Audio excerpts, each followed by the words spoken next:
我知道了。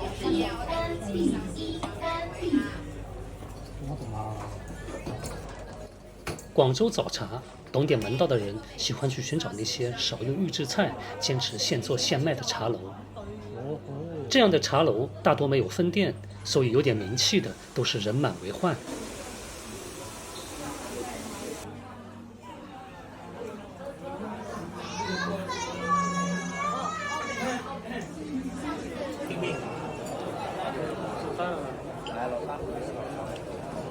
喝早茶比较恰当的吃法是一盅两件，一盅可理解为一杯茶，两件是指茶点。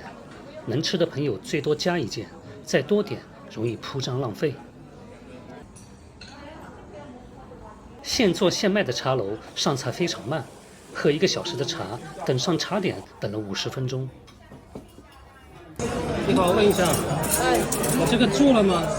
黄沙雍是吧？好慢的，这个做了没有？好慢的，它这个效果。你稍等一下，那个是要做现做的，对，现点现做的，所以要稍等一下。好啊。还有一缺点就是上菜顺序乱，因为有些菜是先做好的，如清炖百叶、蒸凤爪，结果这些菜最先上，先吃的话容易腻。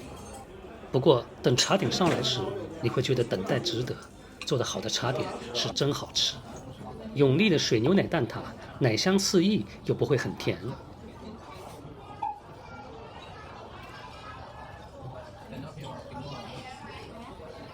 沙温蓬松，麦香浓郁。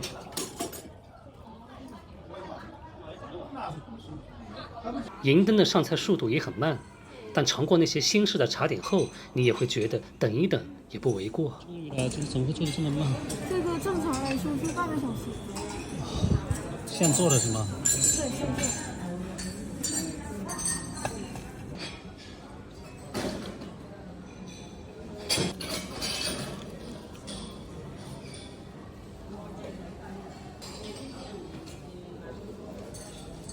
白天鹅的虾饺保持了弹牙脆爽的粤菜味型。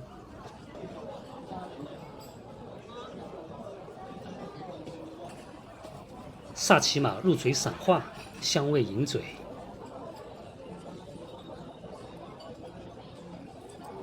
但精致的早茶并不是每天都能消费得起，寻常百姓更多会选择在家附近的茶肆。一些价廉的老茶楼反而保留着一些旧的菜式，如猪刃烧麦，虽然用料和做工没有那么讲究，但性价比高，更易让普通人接受。如今的早茶呢，午市晚餐都可以吃到，但如今的早茶也已不是过去的早茶。